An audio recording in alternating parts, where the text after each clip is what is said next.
20 वर्षापूर्वी एका केंद्रामध्ये असत, जसं आपलं केंद्र आहे तसंच एक केंद्र होतं. त्या केंद्रामध्ये जेव्हा दाखल झालो होतो त्यावेळेला मला काही कल्पना नव्हती, जसं आता तुम्हाला काही कल्पना नाहीये भविष्यात काय होणार आहे, कसं होणार आहे, या सगळ्या गोष्टीची कल्पना नव्हती. पण एक गोष्ट अशी होती की त्यावेळेला मला असं वाटत होतं की ही एक माझ्या आयुष्यात मिळालेली एक संधी आहे, पुन्हा स्वतःचं व्यक्तिमत्व सिद्ध करण्यासाठी मिळालेली एक संधी आहे.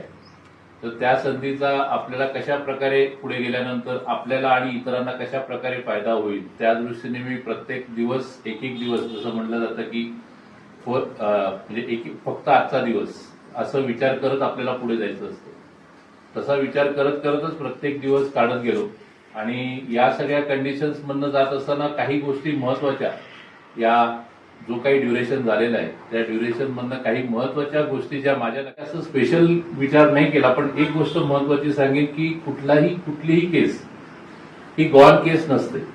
प्रत्येक माणसाला आपल्या जीवनामध्ये उभं राहून पुन्हा आपलं व्यक्तिमत्व सिद्ध करण्याची एक संधी असते आणि मी त्याच दिशेने त्याच विचारांनी जर माझ्यामध्ये जर बदल होऊ शकतो तर प्रत्येकामध्ये बदल का नाही होऊ शकत. माझ्याकडे येणारा प्रत्येक माणूस, प्रत्येक स्टाफ, कुठलाही व्यक्ती जर एखादा प्रॉब्लेम मध्ये असेल तर त्याला त्या प्रॉब्लेम मधनं बाहेर काढून एक चांगलं जीवनमान देण्याचा प्रयत्न मी नेहमी, जसं मी आज केक कापतोय तसंच तुम्ही सुद्धा पुढच्या वर्षी याच दिवशी आपण एकत्र येऊन तुमचाही सोबरेटी बर्थडे साजरा करूया.